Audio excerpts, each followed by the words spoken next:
Hello friends, welcome all of you. Fabulous academy के digital platform पर आप सबका हार्दिक स्वागत है दोस्तों। आज हम आपके लिए लेके आए हैं इंडियन एयरफोर्स अक्स और वाई ग्रुप की जो इंग्लिश की टेस्ट सीरीज हमारी चल रही है, जिसमें आज हम आपके लिए लाए हैं 21 to 40 questions. It means 20 questions की ये जो सीरीज़ आज आपके सामने जो हम लेके आए हैं। फ्रेंड्स, आप चैनल को ज़्यादा से ज़्यादा सब्सक्राइब करें, शेयर करें, जिससे कि प्रत्येक स्टूडेंट, जो ज़रूरतमंद स्टूडेंट है, उस तक ये चीज़ पहुंच सके और वो एग्ज़ाम में अपने आप को एनालिसिस कर सके, अपने आप का स्कोर ला सके और सक्सेस प्राप्त कर सके। तो फ्रेंड्स, चलते हैं आज के इस वीडियो में। हम क्वेश्चंस देखते हैं किस टाइप के क्वेश्चंस एग्जाम में आए हुए हैं और एक्सपेक्टेशंस क्वेश्चंस किस टाइप के क्वेश्चन पूछे जा सकते हैं। तो क्वेश्चंस की ओर बढ़ते हैं। क्वेश्चन 21 to 40 देखते हैं। फर्स्ट क्वेश्चन देखिएगा फ्रेंड्स, स्क्रीन के ऊपर आपको क्वेश्चन दिखाई दे रहा है। आप क्वेश्चन को देखिएगा, रीड आउट करिएगा कि क्वेश्चन क्या पूछना चाह रहा है। ध्यान से आप प्रत्येक वर्ड को पढ़ते हुए, उसको रीड आउट करते हुए अपने आंसर को पहचानने का प्रयास करें कि क्या क्वेश्चन होगा इसका। देखिएगा फ्रेंड्स, क्वेश्चन कह रहा है कि find out the error given the sentence. दिए गए वाक्य में आपको एरर बताना है। अब एरर कैसे देखना होगा फ्रेंड्स, चलते हैं। देखिएगा, it is the signature of Sanky not known to me so I can say nothing about him, no error. Friends, जल्दी से आप मुझे बताइए इस सेंटेंस में एरर कहाँ है। बहुत इजी क्वेश्चन है, स्टेप बाय स्टेप आगे आप बढ़ेंगे। आप जब आप स्टेप बाय स्टेप चलेंगे तो आपको पता लग जाएगा कि एरर कहाँ है। फ्रेंड्स देखिएगा, फर्स्ट में हम देखते हैं, it is the signature of Sanky not known to me so I can say nothing about him. Sentence में एरर का पता लगाने के लिए क्या करना होगा दोस्तों, सबसे पहले आप देखेंगे कि सेंटेंस का सब्जेक्ट कौन है। तो इट इज द सिग्नेचर, बात किसकी कर रहा हूं मैं, द सिग्नेचर ऑफ सैंकी। अब आपको यह ध्यान रखना होगा कि यहां आर्टिकल द सिग्नेचर ऑफ सैंकी। अब ये सैंकी क्या है दोस्तों, आगे आप देखेंगे नॉट नॉन, तो देखिएगा यहां इज लिया है, सेंटेंस पैसिव फॉर्म में चल रहा है, इसलिए is the signature of a not known to. Known के साथ में ध्यान रखिएगा हमेशा टू का प्रयोग किया जाता है। ध्यान रखिएगा दोस्तों, नॉन टू, कभी भी नॉन के बाद बाई का प्रयोग नहीं होता है, नॉन के बाद टू का प्रयोग होता है। तो नॉन टू में ये बिल्कुल राइट है यहां पर। इसके बाद आगे बढ़े, सो आई कैन से कैन एक मॉडल है, मॉडल के साथ हमेशा वो आपकी फर्स्ट फॉर्म आती है। नथिंग अबाउट हिम, प्रेपोजिशन के बाद हमेशा ऑब्जेक्टिव केस आता है। तो देखिएगा एरर कहाँ होगा दोस्तों, आपके पास देखिएगा सैंकी, द सिग्नेचर ऑफ सैंकी। आप समझने का प्रयास करें दोस्तों, यहाँ पर जो वर्ड लिखा हुआ है द सिग्नेचर ऑफ सैंकी। अब ध्यान रखिएगा दोस्तों, इसको ध्यान से समझने का प्रयास करें। प्रत्येक वर्ड को मैं आपको क्लियर कर रहा हूं कि किस प्रकार से यहां एरर है। देखिएगा, द सिग्नेचर ऑफ सैंकी, सिग्नेचर यहां नाउन है, सिग्नेचर एक नाउन है और सैंकी भी एक नाउन है। फ्रेंड्स, सैंकी जो नाउन है ये एक पर्सन का नाम है, तो ये प्रॉपर नाउन हुआ दोस्तों। कौन सा नाउन हुआ, प्रॉपर नाउन। अब आपने रूल पढ़ा होगा फ्रेंड्स प्रॉपर नाउन का, कि प्रॉपर नाउन यदि अननोन हो तब आर्टिकल ए और एन का प्रयोग किया जाता है। बात समझ में आई दोस्तों, जब भी हम बात करते हैं प्रॉपर नाउन जब अननोन होती है तो अननोन प्रॉपर नाउन के साथ में आर्टिकल ए या एन का प्रयोग किया जाता है। तो सैंकी के अनुसार आर्टिकल ए लगना चाहिए। कैसे पता चलेगा, इट इज द सिग्नेचर, ये सिग्नेचर है, ये हस्ताक्षर है, ऑफ सैंकी के, नॉट नॉन टू मी, मैं उसे नहीं जानता, नॉट नॉन टू मी, मैं उसे नहीं जानता। ये सिग्नेचर किसी सैंकी के हैं, कोई सैंकी नाम का व्यक्ति है, उसके सिग्नेचर हैं। तो यहाँ प्रॉपर नाउन जो है आपकी वो अननोन है, और जब प्रॉपर नाउन अननोन होती है ऐसी सिचुएशन में आर्टिकल का प्रयोग किया जाता है। तो फ्रेंड्स, आपका एरर कहाँ हुआ, ए ऑप्शन में आपका क्या है, एरर है। तो आप बताएंगे कि एरर यहाँ ए ऑप्शन में सैंकी जो वर्ड है यहाँ एरर है, सैंकी से पहले आर्टिकल ए का प्रयोग किया जाएगा।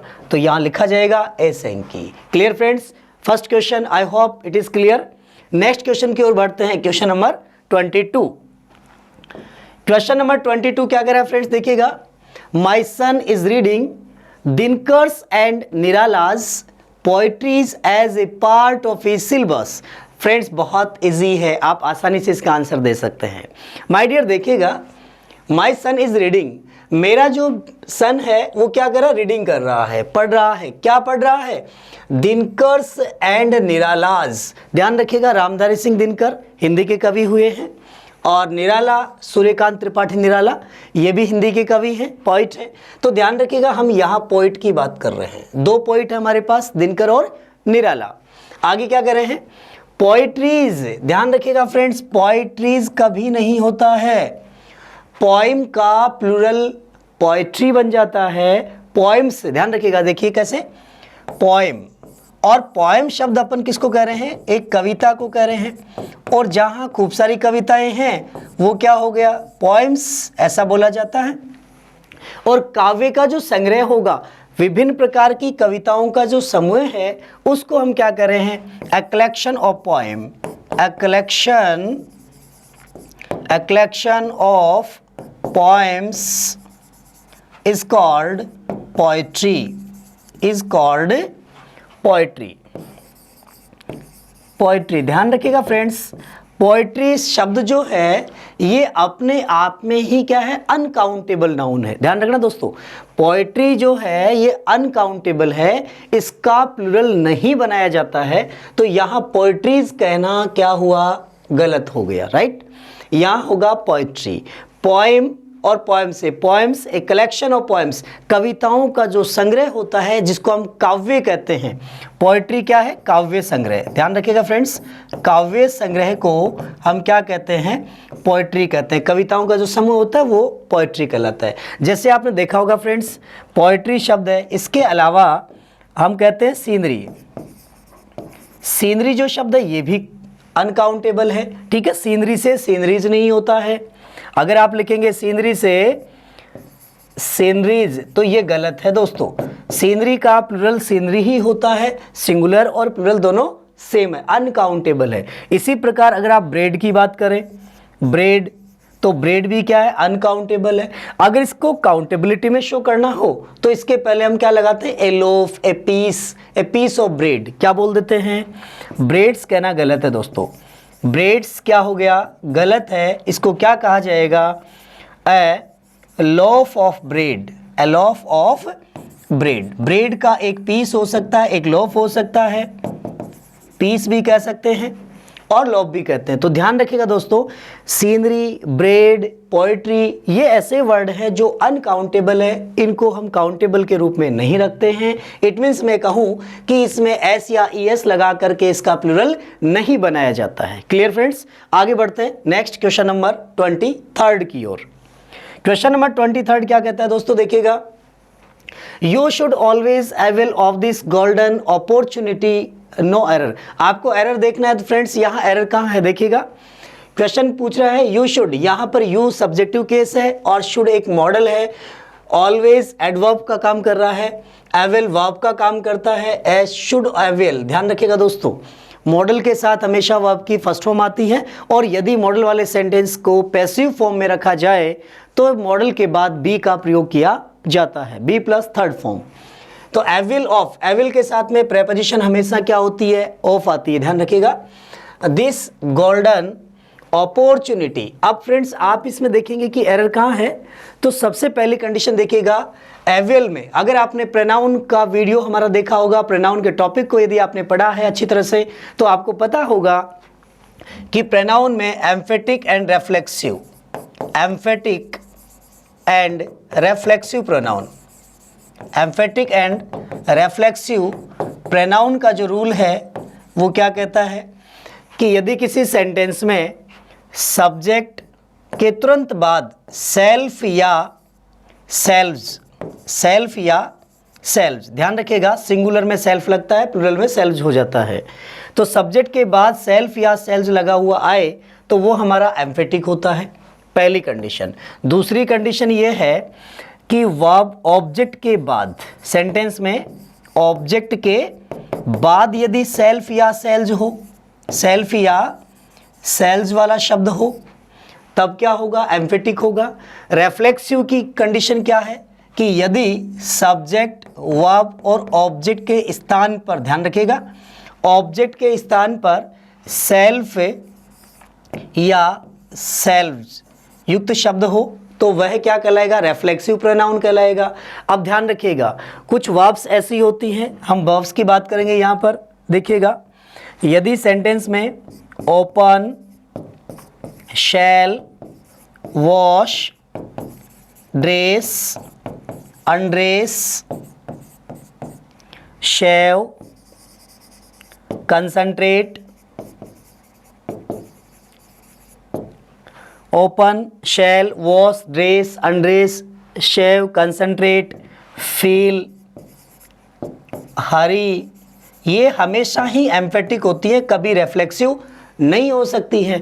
जबकि आपने पढ़ा होगा कि absent, absent, present, busy, avail, apply, ये हमेशा ही क्या होते हैं, ये हमेशा रेफ्लेक्सिव होती है, कभी भी एम्फेटिक नहीं होती है। इट मीन्स ये एम्फेटिक प्रोनाउन अपने साथ में लेती है।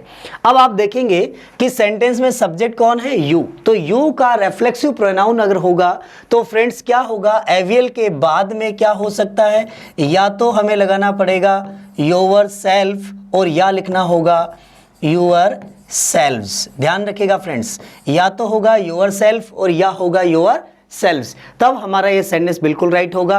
तो अगर आपसे पूछा जाए एरर कहाँ है, तो देखिएगा दोस्तों, जो सी ऑप्शन है, इस सी ऑप्शन में एरर होगा कि एवियल के बाद में you should always avail of this, तो यहाँ ऑफ के पहले क्या लगाया जाएगा दोस्तों, योर सेल्फ या yourselves, avail yourself या yourselves of this golden opportunity, ये सेंटेंस यहाँ करेक्ट होगा। बात समझ आ गई होगी दोस्तों, फिर से समझ लीजिएगा, एम्फेटिक एंड रिफ्लेक्सिव का रूल अप्लाई करेंगे। कभी भी सेंटेंस के अंदर जब ये वर्ब्स आए, ऐसी सिचुएशन में एम्फेटिक प्रोनाउन काम में लेना है, और जब हमारे पास absent, present, busy, avail, apply, introduce, अगर ये वर्ब्स आए, इंट्रोड्यूस, अगर ये वर्ब्स हों, ऐसी सिचुएशन में आपको क्या करना होगा, रेफ्लेक्सिव प्रोनाउन को काम में लेना है। तो आपका एरर सी ऑप्शन में यहाँ क्या हो गया, एरर। नेक्स्ट क्वेश्चन की ओर बढ़ते हैं, क्वेश्चन नंबर 24।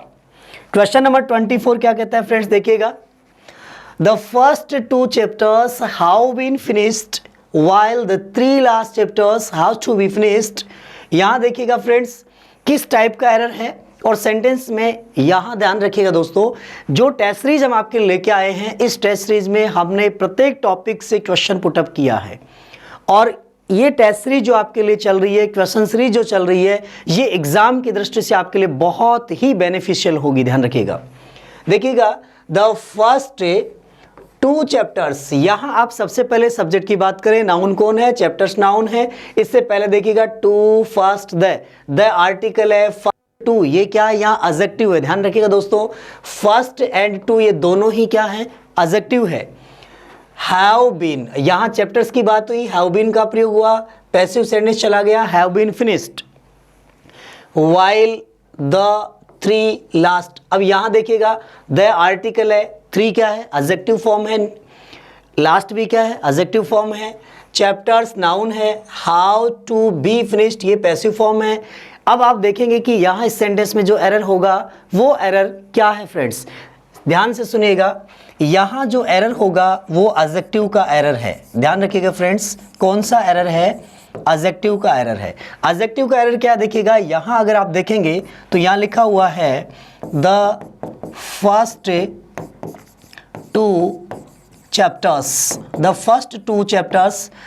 यहाँ सेंटेंस में देखिएगा द फर्स्ट 2 चैप्टर्स। आपने देखा होगा एडजेक्टिव 2 प्रकार के होते हैं, कार्डिनल और ordinal, ordinal number and cardinal number. तो देखिएगा सबसे पहले क्या होता है, ऑर्डिनल नंबर, ऑर्डिनल नंबर और कार्डिनल नंबर। ध्यान रखिएगा, कार्डिनल नंबर। तो सीक्वेंस यही आनी चाहिए दोस्तों। एडजेक्टिव का जब अपन यूज़ करते हैं तो हमेशा ध्यान रखिएगा, पहले ऑर्डिनल नंबर आता है, उसके बाद कार्डिनल नंबर आता है, पहले ऑर्डिनल नंबर उसके बाद कार्डिनल नंबर। तो देखिएगा 1 2 3 4 कार्डिनल नंबर एडजेक्टिव है और first second third mono di tri, ठीक है, ये आपकी क्या है ऑर्डिनल नंबर है। अब आप सेंटेंस में यहां देखेंगे वाइल द थ्री लास्ट, यहां क्या है द थ्री लास्ट। अब देखिएगा लास्ट जो वर्ड आ रहा है दोस्तों यहां पर, ये आपका कौन सा नंबर है, ऑर्डिनल नंबर है। कौन सा है, ऑर्डिनल नंबर। और 3 क्या है, कार्डिनल नंबर। जबकि होना क्या चाहिए फ्रेंड्स, कार्डिनल नंबर जो है वो बाद में आता है, ऑर्डिनल नंबर पहले आता है। तो आपके सेंटेंस में जो एरर है वो एरर क्या हुआ फ्रेंड्स, यहाँ आपके सी ऑप्शन में एरर है। और एरर क्या हुआ कि एरर के अकॉर्डिंग अगर देखा हमने तो हमने ये पाया कि वाइल द लास्ट 3 होना चाहिए, ना कि द 3 लास्ट। क्या होना चाहिए, the last 3 chapters, the last 3 chapters, the last 3 chapters होना चाहिए था। ये आपका राइट ऑप्शन होना चाहिए, राइट। तो फ्रेंड्स आपके बात समझ में आ गई कि एडजेक्टिव में numeral adjective cardinal and ordinal number जो होते हैं, इसमें पहले ऑर्डिनल आता है, उसके बाद कार्डिनल एडजेक्टिव आते हैं। इसके बाद अन्य एडजेक्टिव की अगर मैं बात करूं तो फ्रेंड्स आप ध्यान रखें, कभी भी सेंटेंस में एडजेक्टिव की जो सीक्वेंस होती है वो सीक्वेंस क्या है। एक शॉर्ट रूप में देखते हैं अपन, S S C N M. ध्यान रखिएगा दोस्तों, ससा सनम, इसको मैं एक शॉर्ट रूप में कह रहा हूं आपसे। अब आप इसको समझने का प्रयास करें किस प्रकार से यहां इसको डिफाइन करेंगे हम। सबसे पहले साइज आती है, ध्यान रखना एडजेक्टिव की सीक्वेंस जो होती है उसमें सबसे पहले आपको साइज लिखनी होती है सेंटेंस में, उसके बाद उसका शेप लिखना है, इसके बाद में कलर आता है, एज, और एज के बाद में होता है colour, C for colour, N for national, nation, and M for material, M for material. ध्यान रखिएगा फ्रेंड्स, इस चीज को आप समझने का प्रयास करें। एडजेक्टिव की जो सीक्वेंस होती है वो सीक्वेंस क्या है, किसी भी सेंटेंस में सबसे पहले साइज, उसके बाद उसकी शेप, फिर एज, फिर कलर, फिर नेशन, उसके बाद मटेरियल। ध्यान रखना दोस्तों, इस पैटर्न पर, इस स्ट्रक्चर के अकॉर्डिंग आपको एडजेक्टिव को काम में लेना है। तो एडजेक्टिव संबंधी एरर निकालने की टेक्निक आपको समझ में आ गई होगी। आगे बढ़ते हैं क्वेश्चन नंबर 25 की ओर। क्वेश्चन नंबर 25 क्या कहता है दोस्तों, देखिएगा, do you feel that yesterday Reena did not संग the poem properly in the classroom. बहुत इजी क्वेश्चन है फ्रेंड्स, आप आसानी से समझ सकते हैं। देखिएगा डू क्या है, यहाँ पर डू एक ऑक्सिलरी वर्ब है, हेल्पिंग वर्ब है, और डू के बाद में क्या है, यू प्लूरल है, इसलिए यहाँ डू का प्रयोग बिल्कुल राइट हुआ। इसके बाद देखिएगा डू के साथ वर्ब की फर्स्ट फॉर्म आती है, दैट कंजक्शन लगा हुआ है। यस्टरडे, जब किसी सेंटेंस में यस्टरडे होता है, टाइम एडवर्ब दे रखी है फ्रेंड्स, तो आप अपने आंसर तक पहुँच सकते हैं। यस्टरडे रीना डिड नॉट संग the poem properly in the classroom. अब आपको पता लग गया होगा फ्रेंड्स कि एरर कहाँ है। सेंटेंस में देना है रीना डिड नॉट संग, और आपको पता होगा यदि किसी सेंटेंस में last, the previous day night, इसके साथ में डे, नाइट, मॉर्निंग, कोई भी टाइम एडवर्ब वाला शब्द हो सकता है। इसी प्रकार यस्टर शब्द होता है, यस्टर, इसके साथ भी हम कह सकते हैं डे, नाइट, मंथ, कोई भी वर्ड ऐड हो सकता है टाइम के अकॉर्डिंग। जैसे यस्टर डे है, यस्टर नाइट है, यस्टर मॉर्निंग है, कोई भी टाइम। ऐसी सिचुएशन में सेंटेंस में हमेशा वर्ब की सेकंड फॉर्म आती है, और सेकंड फॉर्म यदि नहीं है और वाक्य इंटरोगेटिव सेंटेंस है तो इंटरोगेटिव सेंटेंस होने पर डिड के साथ हमेशा वर्ब की फर्स्ट फॉर्म आती है। नेगेटिव वाक्य बनाते हैं तो सेंटेंस में डिड नॉट प्लस वर्ब की फर्स्ट फॉर्म आती है फ्रेंड्स।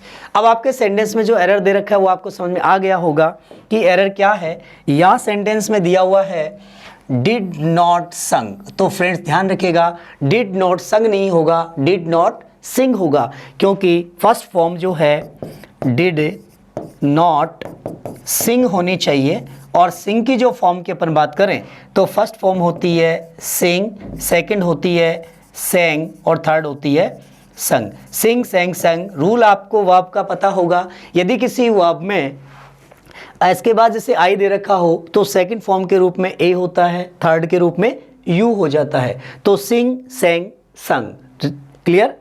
तो आई होप आपको ये क्वेश्चन समझ में आ गया होगा फ्रेंड्स। ये टेंस संबंधी जो क्वेश्चन था, ये क्वेश्चन हमने आपको यहाँ क्लियर किया है। आगे बढ़ते हैं नेक्स्ट क्वेश्चन नंबर 26 की ओर। क्वेश्चन नंबर 26 क्या कह रहा देखिएगा, my brother has done and is still doing excellent work for his business. देखिए बहुत अच्छा क्वेश्चन है। यहाँ क्या कहना चाह रहा है, my brother has done and is still doing excellent work for his business. यहां देखिए सेंटेंस में क्या कहना चाह रहे हैं फ्रेंड्स, अपन किसी प्रकार का एरर है क्या, पहले आप इस चीज को देखेंगे कि इसमें एरर है या नहीं है। तो my brother has done, has के बाद हमेशा क्या होता है फ्रेंड्स, वो आपकी थर्ड फॉर्म आती है। क्लियर? बिल्कुल राइट सेंटेंस है। आगे बढ़ते हैं। एंड इज स्टिल, ध्यान रखिएगा, स्टिल कंटिन्यूअस को शो करता है दोस्तों। किसको शो करता है? कंटिन्यूअस को, कि अभी भी वो चीज चल रही है। Is still doing excellent work for his business. मेरा जो भाई है हैज डन, उसने वो कार्य किया, has done and is still doing excellent work, उसने कुछ काम कर लिया और अभी भी वो अच्छा कार्य कर रहा है। इट मीन्स यह सेंटेंस में किसी प्रकार का कोई एरर नहीं है। माय डियर ध्यान रखिएगा, आपको पता होगा कि यदि वाक्य परफेक्ट टेंस का होता है तो वहां सेंटेंस में क्या होगा, जैसे रिसेंटली, ठीक है, already, recently, already, yet, just, so far, ये जो सेंटेंस है, ये वर्ड्स एडवर्ब हैं। ये एडवर्ब यदि किसी सेंटेंस में हो तो वाक्य होता है परफेक्ट में। ध्यान रखिएगा, किस में होगा? परफेक्ट में होगा। और आपने ये भी देखा, जैसे किसी वाक्य में कंटिन्यूअसली शब्द होता है, कौन सा शब्द होता है दोस्तों? कंटिन्यूअसली शब्द दिया हुआ हो, नाउ शब्द दिया हुआ हो, टुडे दिया हुआ हो, या इन दिस डेज हो, इन दिस डेज, या now this days, now this days, at this moment, at this moment, इस प्रकार से कोई भी एडवर्बियल वर्ड दे रखे हों, यहाँ कंटिन्यूअस हो जाता है। तो स्टिल वर्ड जो दे रखा है ये कंटिन्यूअस को शो करने वाला वर्ड हुआ फ्रेंड्स, इसलिए आपके सेंटेंस में यहाँ किसी प्रकार का कोई एरर नहीं है, ये बिल्कुल राइट सेंटेंस है। आगे बढ़े क्वेश्चन नंबर 27 की ओर। क्वेश्चन नंबर 27 क्या कहता है फ्रेंड्स, देखिएगा, not only man but also women were chosen for the work. देखिएगा यहाँ पर not only man plural word है फ्रेंड्स, ध्यान रखिएगा, बट आल्सो वीमेन ये भी प्लूरल है।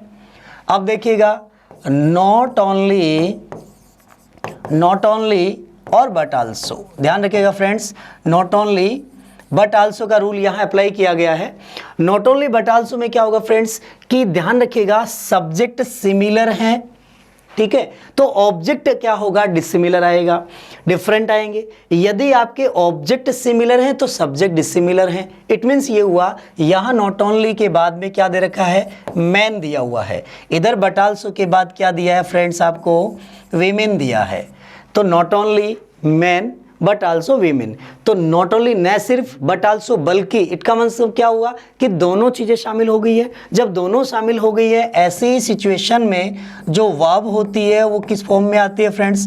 प्लूरल फॉर्म में आती है। बात समझ में आ रही है दोस्तों?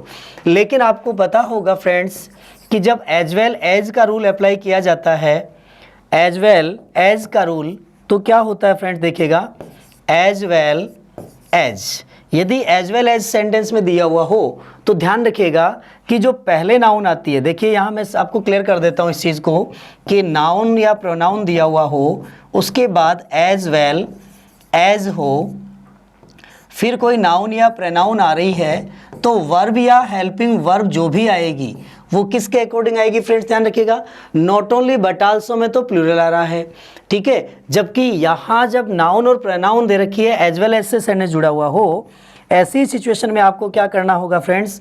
यहाँ एज वेल एज के पहले जो दे रखा है, एज वेल एज के पहले जो नाउन है उस नाउन या प्रोनाउन के अनुसार क्या होती है? वर्ब या हेल्पिंग वर्ब आती है। बात समझ में आ रही है दोस्तों? इस सेंटेंस में किसी प्रकार का एरर नहीं है। नॉट ओनली बट आल्सो अपने साथ में प्लूरल वर्ब लेता है, लेकिन एज वेल एज का रूल अप्लाई करते हैं तो सेंटेंस क्या होता है? एज वेल एज में पहले वाली नाउन या प्रोनाउन के अनुसार वर्ब हेल्पिंग वर्ब आती है। क्लियर फ्रेंड्स, आगे बढ़ते हैं क्वेश्चन नंबर 28 की ओर। क्वेश्चन नंबर 28 क्या कहता है देखिएगा, इधर सतीश और Manish how the key to this problem no error. बहुत आसान क्वेश्चन है दोस्तों। इधर और का रूल आपको अप्लाई करना है यहाँ एरर छांटने के लिए। देखिएगा इधर और का रूल तो आपको पता होगा फ्रेंड्स, इधर और, ठीक है, नीदर नॉर, इधर और नीदर नॉर, इन दोनों के अंदर रूल आप अप्लाई करेंगे तो आपको पता चलेगा कि यहाँ और नॉर के बाद वाली नाउन या प्रोनाउन के अनुसार क्या होता है, हेल्पिंग वर्ब आती है। देखिएगा इधर और में और के बाद, नॉर के बाद जो भी नाउन है या प्रोनाउन है, उस नाउन व प्रोनाउन के अनुसार ही क्या होता है, वर्ब आती है। तो फ्रेंड्स यहाँ आप देखेंगे सेंटेंस में इधर सतीश और मनीष, तो और के बाद क्या है, मनीष। मनीष क्या है, सिंगुलर है तो हैव का प्रयोग नहीं होगा। बिल्कुल इजी क्वेश्चन है फ्रेंड्स, इसलिए यहाँ पर हैव के स्थान पे क्या हो जाएगा, हैज। तो एरर कहाँ हुआ, बी में आपका क्या हुआ, एरर। बात समझ में आ गई दोस्तों। इधर और नीदर नॉर, ध्यान रखिएगा इधर और नीदर नॉर में हमेशा इधर, देखिएगा इधर प्लस कोई भी नाउन या प्रोनाउन प्लस और प्लस नाउन या प्रोनाउन, सेम सीक्वेंस बनेगी आपके नीदर के अंदर। इसमें भी ऐसा ही होगा, नीदर प्लस नाउन या pronoun plus nor plus noun या प्रोनाउन। नीदर नॉर में यहाँ पर जो भी वर्ब हेल्पिंग वर्ब आएगी वो इस नाउन, सेकंड नाउन के अनुसार आती है। तो सेकंड नाउन के अनुसार हेल्पिंग वर्ब और वर्ब आएगी। इट मीन्स आपके सेंटेंस में क्या हुआ, मनीष के बाद में हैज का प्रयोग किया जाएगा, हैव का प्रयोग नहीं होगा। आगे बढ़ते हैं नेक्स्ट क्वेश्चन की ओर।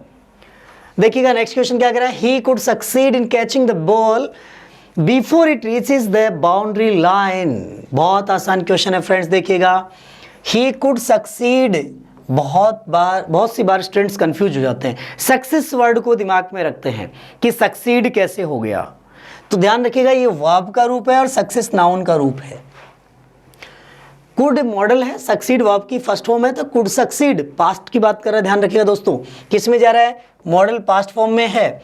इन catching the ball before it reaches, ध्यान रखिएगा रीचेज क्या है, प्रेजेंट में, वो आपकी फर्स्ट फॉर्म में एस लगा हुआ है, जबकि आपका सेंटेंस पास्ट में चल रहा है। तो ध्यान रखिएगा फ्रेंड्स, बिफोर का रूल क्या कहता है आपसे, बिफोर के पहले यदि हैड प्लस वर्ब की थर्ड फॉर्म दे रखी हो तो बाद में क्या होता है, वर्ब की सेकंड फॉर्म आती है। फ्रेंड्स ध्यान रखिएगा।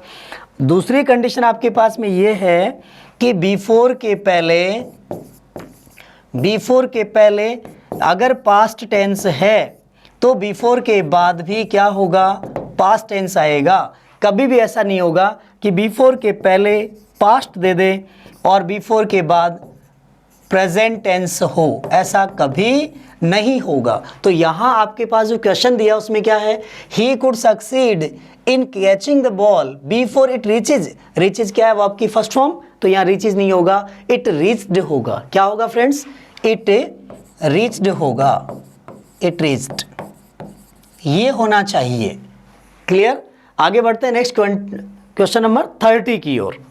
क्वेश्चन नंबर 30 क्या कह रहा है देखिएगा, his dealing with other traders had always suspected though he was spotlessly clean। यहां देखिएगा सेंटेंस कैसा है friends, his dealing with other traders, उसका जो डीलिंग है, समझौता है विद अदर ट्रेडर्स, अन्य व्यापारियों के साथ में, हैड ऑलवेज सस्पेक्ट, हमेशा संदेहप्रद रहता है। दो ही वॉज स्पॉटलेसली क्लीन, क्योंकि वो क्या है, ही, यद्यपि ही वॉज स्पॉटलेसली, उसके ऊपर कोई धब्बा नहीं है, कोई कलंक नहीं है, क्लीन स्पष्ट है वो, फिर भी वो संदेह के दायरे में रहता है। सेंटेंस किस पैटर्न का है, ध्यान रखिएगा, ये सेंटेंस आपका पैसिव फॉर्म में है। किस फॉर्म में है, पैसिव वॉइस फॉर्म में है। और पैसिव वॉइस फॉर्म में आपको पता होगा फ्रेंड्स कि हैड के साथ में क्या होता है, हैड ऑलवेज बीन का प्रयोग होगा।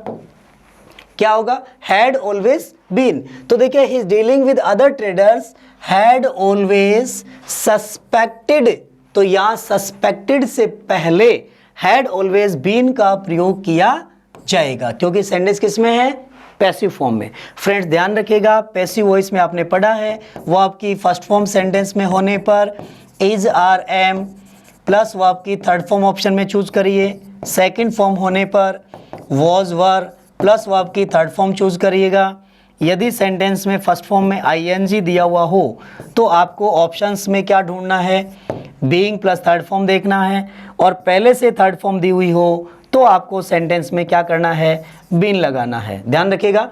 और मॉडल होने पर बी का प्रयोग किया जाता है। यदि मॉडल हो तो मॉडल के साथ फर्स्ट फॉर्म आती है, पैसिव में क्या होगा, मॉडल प्लस बी प्लस वो आपकी थर्ड फॉर्म हो जाती है। और जब टू के साथ फर्स्ट फॉर्म होती है तो पैसिव बनाते हैं तो टू बी प्लस वो आपकी थर्ड फॉर्म आती है। फ्रेंड्स ध्यान रखिएगा, एग्जाम में आपको ये लॉजिक काम में लेने हैं, ऑप्शंस चूज करने के लिए बहुत आसानी से आप अपने आंसर तक पहुंच जाते हैं। नेक्स्ट क्वेश्चन की ओर बढ़ते हैं। अगला क्वेश्चन देखिए क्या कह रहा है, fill in the blanks with the correct option. Correct option से आपको क्या करना है, फिल इन द ब्लैंक्स करना है। क्वेश्चन है Rohit is untidy boy. Friends बहुत इजी बात है, ये आर्टिकल के टॉपिक से क्वेश्चन लिया गया। Rohit is untidy boy, Rohit क्या है, एक अनटाइडी बॉय है। यहाँ किसी पर्टिकुलर पर्सन की बात कर रहे हैं क्या, एडजेक्टिव दिया हुआ है अनटाइडी और आगे क्या है बॉय। बॉय क्या है, कॉमन नाउन, कॉमन नाउन से पहले एडजेक्टिव दिया है। और आपको पता है फ्रेंड्स कि कॉमन नाउन के साथ कॉमन नाउन जो है उसके पहले अगर वो किसी प्रॉपर नाउन को इंडिकेट करते हुए हो तो ऐसी सिचुएशन में ए और एन का प्रयोग करते हैं।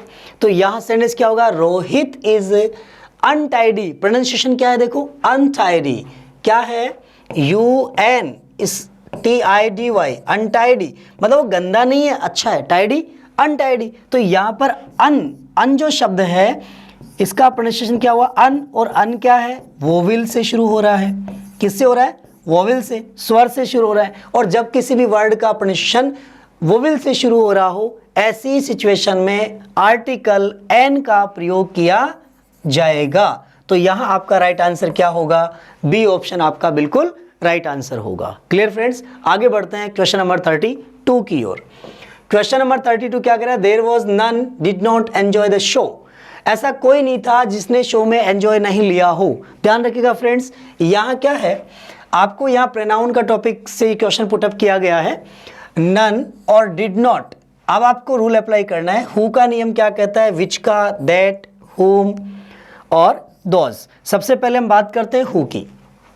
हु का प्रयोग किसके लिए होता है, पर्सन के लिए होता है फ्रेंड्स। और पर्सन में कंडीशन क्या डाली हुई हो, सब्जेक्ट के रूप में। किसके रूप में, सब्जेक्ट के रूप में। सेंटेंस में क्या होता है, हु के बाद क्या होगा, हेल्पिंग वर्ब या वर्ब आती है, ठीक है, और इससे पहले पर्सन होता है। दूसरे की बात करते हैं, विच जो होता है, विच का प्रयोग होता है थिंग के लिए और एनिमल के लिए, थिंग के लिए और एनिमल के लिए, ठीक है। और किसी भी चीज़ का जब हम एडजेक्टिव बताते हैं उसके एट्रीब्यूट्स बताते हैं, इस सिचुएशन में प्रयोग करते हैं विशेषता बताने के लिए। दैट का प्रयोग हम किसके लिए करते हैं, पर्सन के लिए भी करते हैं, ठीक है। और जब अननोन थिंग, अननोन चीज़ होती है, अननोन, ऐसी सिचुएशन में। इसके बाद सुपरलेटिव डिग्री का वाक्य हो, सुपरलेटिव डिग्री एडजेक्टिव हो, उस समय पर्सन के लिए, सुपरलेटिव डिग्री एडजेक्टिव में पर्सन के लिए भी दैट का प्रयोग किया जाता है, ठीक है। हुम का प्रयोग किसके लिए, ऑब्जेक्ट के रूप में, किसके लिए, पर्सन के लिए। जब पर्सन का प्रयोग व्यक्ति के लिए कर्म कारक के रूप में, व्यक्ति हो तो व्यक्ति से संबंध बताया जाए, यानी व्यक्ति कर्म से संबंध, हुम का प्रयोग करते हैं। और इसके बाद में नाउन आती है, ठीक है। दोज प्रोनाउन है जो प्लूरल को इंडिकेट करता है, क्लियर। अब आप सेंटेंस की ओर बढ़ेंगे। सेंटेंस में दे रखा है नन और आगे दे रखा है डिड नॉट। तो देखिए क्या है कि यहाँ पर हु के बाद क्या होता है, हेल्पिंग वर्ब वो वर्ब आनी चाहिए। विच के बाद में क्या है, आगे नाउन आनी चाहिए, ठीक है। आगे नाउन नहीं है, कैंसिल। दैट आ सकता है, हुम नहीं आ सकता क्योंकि आगे नाउन नहीं है, वर्ब है। दोज के बाद में क्या है, नाउन आनी चाहिए, प्लेटफॉर्म है, ये भी नहीं होगा। तो देखिए हु और दैट में से अब यहाँ कोई पर्टिकुलर पर्सन है क्या, नहीं है, देयर वॉज नन, कोई नहीं था। इट मीन्स वहां पर लिविंग नॉन लिविंग दोनों की बातें कर रहा हूं मैं, इसलिए यहां पर आपका राइट आंसर क्या होगा दोस्तों, दैट होगा। हमेशा ध्यान रखिएगा जब भी रिलेटिव प्रोनाउन नन की बात करे, नन के लिए पूछे, तो नन के लिए रिलेटिव प्रोनाउन काम में लेना है दैट, इसलिए यहां पर दैट को प्रायोरिटी देनी है, हु को नहीं देनी है माय डियर। ध्यान रखना, किसको, दैट का प्रयोग करते हैं, हु का प्रयोग नहीं करते हैं। ऑल के बाद जैसे ऑल दैट ग्लिटर्स, ध्यान रखिएगा, ऑल दैट ग्लिटर्स, कंफर्म, उसी प्रकार यहां पर दैट का प्रयोग किया जाएगा। नेक्स्ट क्वेश्चन की ओर बढ़ते हैं, क्वेश्चन नंबर 33। क्वेश्चन नंबर 33 क्या कह रहा है, देखिए प्रेपोजिशन से उठाया गया क्वेश्चन है। All the employees in the company are entitled reimbursement of medical expenses। ध्यान रखिएगा दोस्तों, प्रेपोजिशन की बात कर रहे हैं और आपको पता होगा entitled reimbursement, तो entitled के साथ में to का प्रयोग किया जाता है, entitled to reimbursement। तो यहां पर आपका आंसर क्या होगा फ्रेंड्स, आपका टू आंसर होगा, ये फिक्स प्रेपोजिशन है। आगे बढ़ते हैं क्वेश्चन नंबर 34 की ओर। क्वेश्चन नंबर 34 क्या कह रहा है, he has not applied for the job we told him about. सबसे पहले बात करते हैं, देखिएगा दोस्तों यहां दे रखा है हैज नॉट अप्लाइड, उसने अभी तक नेगेटिव बात कर रहा है, for the job we told him, हमने उससे जिसके बारे में बताया था उसके लिए उसने अभी तक अप्लाई नहीं किया है। ध्यान रखिएगा दोस्तों, यह स्टिल होता है कंटिन्यूटी के अंदर, किसके अंदर, कंटिन्यूटी के अंदर, ऐसा है नहीं तो कैंसिल। यट का प्रयोग फिर भी यहां पर एम्फेसिस किया जा रहा है, नाउ कंटिन्यूटी को शो करता है, इसका मतलब ये भी कैंसिल हो गया। सिंस एक टाइम पीरियड को पॉइंट ऑफ टाइम के लिए, किसके लिए, पॉइंट ऑफ टाइम के लिए, तो फ्रेंड्स यहां पॉइंट ऑफ टाइम भी नहीं है, ये भी कैंसिल। ईवर होता है ऑलवेज के सेंस में, किसके सेंस में, ऑलवेज के सेंस में, ये भी नहीं है। तो आपका राइट आंसर क्या बच गया, यट। कंजक्शन के टॉपिक से अगर अपन बात करें तो यहां पर हैज नॉट यट, ये एडवर्ब का पार्ट हो गया दोस्तों, ध्यान रखिएगा। He has not yet applied for the job we told him about. Yet यहां किसका काम करेगा दोस्तों, ही हैज नॉट यट एक एडवर्ब का काम करेगा, क्लियर। आगे बढ़े नेक्स्ट क्वेश्चन की ओर, question number 35। The mother as well as her children completed the work. ध्यान रखिएगा दोस्तों, यहां पर आपको सब्जेक्ट वर्ब एग्रीमेंट का रूल अप्लाई करना है। The mother as well as her children completed, देखिएगा एज वेल एज का रूल जस्ट हमने अभी आपको एक क्वेश्चन में बताया था कि एज वेल एज होने पर क्या होगा। देखिएगा एज वेल एज से यदि कभी सब नाउन या प्रोनाउन को जोड़ा जाए, नाउन या प्रोनाउन को जोड़ा जाए, तो वहां पर एज वेल एज के पहले जो नाउन दे रखी है उस नाउन के अनुसार वर्ब और हेल्पिंग वर्ब आती है। तो यहां पर जो वर्ब हेल्पिंग वर्ब आएगी वो किसके अकॉर्डिंग आएगी, द मदर के अकॉर्डिंग, राइट। ध्यान रखिएगा हमेशा एज वेल एज में पहले वाली नाउन प्रोनाउन के अनुसार वर्ब आती है। तो यहां देखिएगा आप हैज सिंगुलर है क्योंकि मदर सिंगुलर है, हैव प्लूरल ये कैंसिल हो गया, वॉज सिंगुलर, वर्ब प्लूरल। अब आप देखेंगे हैज और वॉज में से आंसर क्या होगा, क्योंकि दोनों ही सिंगुलर हैं। अब आप क्वेश्चन की ओर बढ़ेंगे, क्वेश्चन से आपको यहां पता चलेगा कि क्या आएगा। The mother as well as her children completed, verb की थर्ड फॉर्म। और ध्यान रखिएगा वॉज पैसिव में होता, ध्यान रखिएगा ये सेंटेंस अगर पैसिव का होता तो वॉज प्लस वर्ब की थर्ड फॉर्म हो सकती थी, लेकिन दोस्तों यहां पर वाक्य एक्टिव वॉइस का है। एक्टिव वॉइस वाले वाक्य में देखिएगा active voice and passive voice, अगर सेंटेंस एक्टिव वॉइस में होता तो ध्यान रखिए क्या हो, वॉज वर प्लस वर्ब की फर्स्ट फॉर्म में आईएनजी फॉर्म होनी चाहिए थी, ठीक है। और पैसिव फॉर्म में होता है तो क्या होगा, वॉज वर प्लस बीइंग लगता है। और सिंपल सेंटेंस होने पर अगर सिंपल होता है तो वर्ब की सेकंड फॉर्म आती है, और पैसिव होने पर क्या हो जाता है, वॉज वर के साथ में वर्ब की थर्ड फॉर्म आ जाती है। Clear friends. अब आप यहां देखेंगे कि ये तो पैसिव फॉर्म की बात कर रहा है और ये एक्टिव फॉर्म की। सेंटेंस में कैसा है, एक्टिव वॉइस। एक्टिव वॉइस के अंदर क्या है, जैसे देखिएगा हैज के साथ में हैज प्लस वर्ब की थर्ड फॉर्म, और पैसिव बनाते हैं तो बन जाता है हैज बीन प्लस वर्ब की थर्ड फॉर्म। अब आपके सेंटेंस में सब्जेक्टिव केस है, the mother as well as her children completed his work, माँ ने और उसके बच्चों ने अपना कार्य कर लिया, एज वेल एज, तो यहाँ पर बच्चों की बात नहीं कर रहे, माँ को सब्जेक्टिव केस रेफर किया जा रहा है सब्जेक्ट वर्ब एग्रीमेंट में। एज वेल एज में पहले वाले नाउन प्रोनाउन के अनुसार वर्ब आएगी, इसलिए यहाँ आपका राइट आंसर हो गया हैज। क्लियर फ्रेंड्स, आगे बढ़ते नेक्स्ट क्वेश्चन की ओर। अगला क्वेश्चन है, I asked Babita if Savitri already been married. ध्यान रखिएगा दोस्तों, देखिए सेंटेंस कैसा है, I asked Babita if Savitri already been married. अब बीन किस में आता है दोस्तों, बीन लगता है तो आपको पता लगा कि सेंटेंस में हैज, हैव, हैड, इन तीन के अलावा चौथा ऑप्शन नहीं हो सकता, राइट। अब आप देखेंगे ऑप्शंस की ओर बढ़िएगा, तो पहला ऑप्शन क्या कह रहा है देखिएगा, has, have, had, would have, will have. तो कंडीशन क्या डाली हुई है देखो, यहां पर क्या है, I asked Babita if Savitri already. Already किस में होता है, परफेक्ट में होता है। परफेक्ट में इसका मतलब ये तो कैंसिल हो गए, ठीक है। आगे बढ़ते हैं अपन, यहाँ हैज, हैव, हैड। जब सेंटेंस डायरेक्ट से इनडायरेक्ट बनाते हैं, ध्यान रखिएगा देखो, डायरेक्ट से इनडायरेक्ट जब बनाते हैं, डायरेक्ट से इनडायरेक्ट बनाएंगे तो ध्यान रखिएगा प्रेजेंट परफेक्ट जो है, प्रेजेंट परफेक्ट चेंज हो जाता है पास्ट परफेक्ट में। किस में होता है, पास्ट परफेक्ट में। तो ध्यान रखिएगा दोस्तों, यहां देखिएगा सेंटेंस क्या है, इंटरोगेटिव सेंटेंस था, उसको इनडायरेक्ट स्पीच बनाया गया है। सेंटेंस किस में है, इनडायरेक्ट स्पीच में है, और इनडायरेक्ट स्पीच होने के कारण यहां आपका जो राइट आंसर होगा वो होगा आपका हैड। बात समझ में आई दोस्तों, आई आस्क्ड बबीता इफ, यहां इनडायरेक्ट स्पीच है ये, और इनडायरेक्ट स्पीच में ऑलरेडी आपको बताता है कि परफेक्ट टेंस है, परफेक्ट टेंस में हैजेव का प्रयोग होगा, इनडायरेक्ट बनाया इसलिए पास्ट में चला गया, तो हैजेव का हो गया हैड। तो यहां आपका राइट आंसर हो गया हैड। क्लियर, आगे बढ़ते हैं क्वेश्चन नंबर 37 की ओर। क्वेश्चन नंबर 37 क्या कह रहा है, convert active and passive form.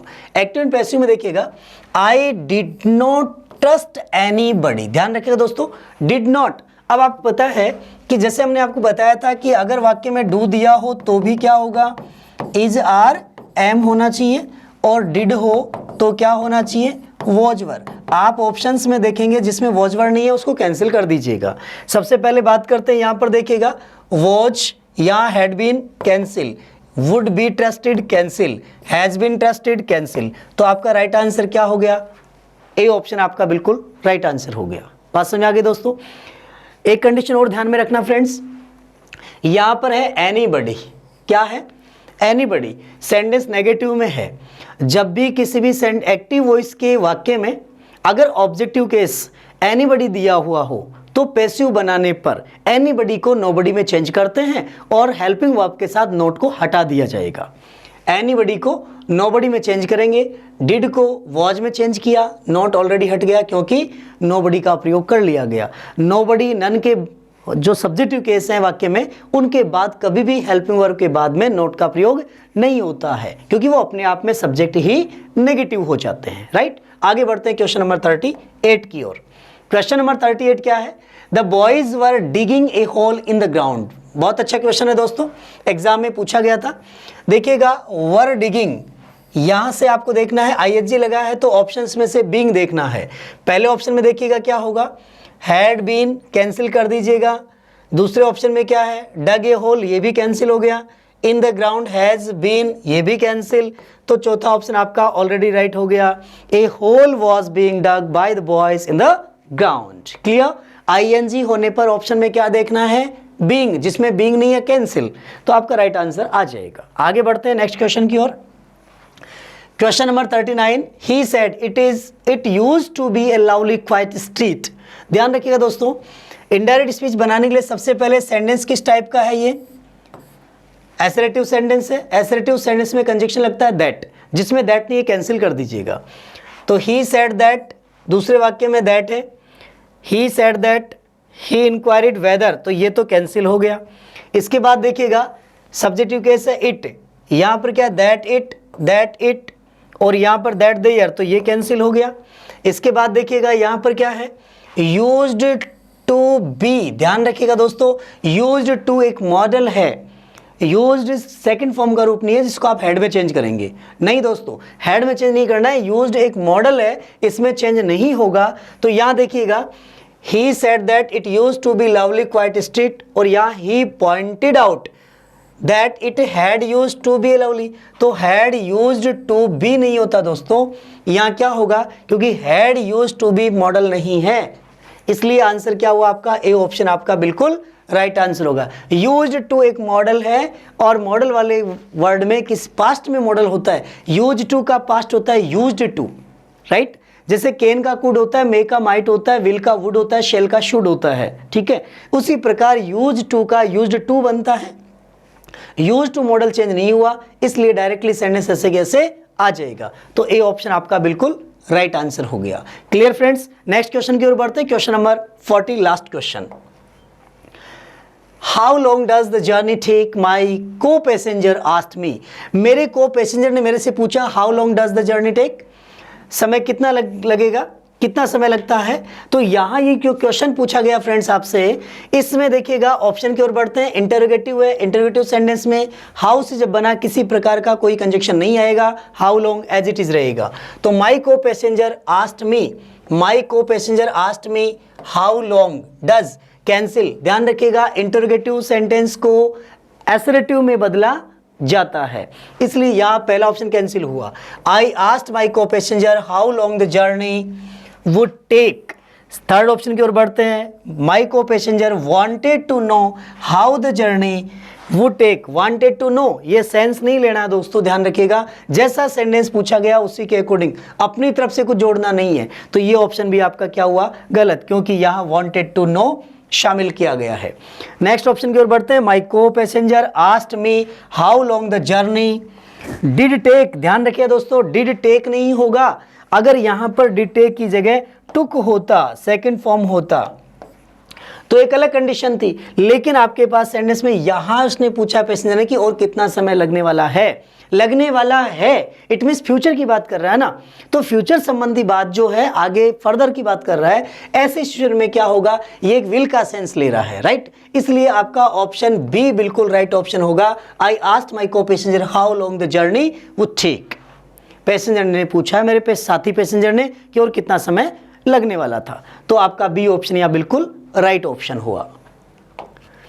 तो फ्रेंड्स, आज के इस टेस्ट सीरीज में हमने देखा 21 से 40 क्वेश्चंस, और इन क्वेश्चंस को आपने बहुत अच्छे से समझ भी लिया होगा। तो फ्रेंड्स, चैनल को ज़्यादा से ज़्यादा सब्सक्राइब करें, शेयर करें, और हमारे वेब ऐप को डाउनलोड कर लें, जहां पर आपको PDF, वीडियो लेक्चर्स और टेस्ट सीरीज अवेलेबल हैं, जिससे आप अपना टेस्ट देकर के, ऑनलाइन टेस्ट देकर के, और अपने आप का एग्जामाइन कर सकते हैं। तो नेक्स्ट 41 to 60 के लिए तैयार रहें। नेक्स्ट वीडियो में हम आपके लिए हाजिर होंगे, तब तक के लिए thank you, best of luck, bye bye.